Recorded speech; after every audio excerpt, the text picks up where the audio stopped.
बॉटलला मदनाचे दिले आपण बॉटल पासून पेन होल्डर बनवणार. चला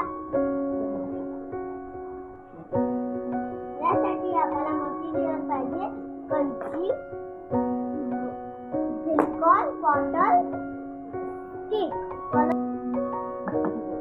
आता आपण आपल्याला हे बॉटल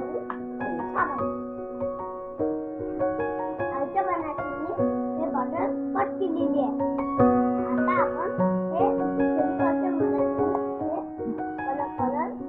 कलर स्टिक लावणार. हे मदतीने आपण या स्टिकला सिलिकॉन लावणार आहे आणि आपण सिलिकॉनला आपण असं चिकटवणार.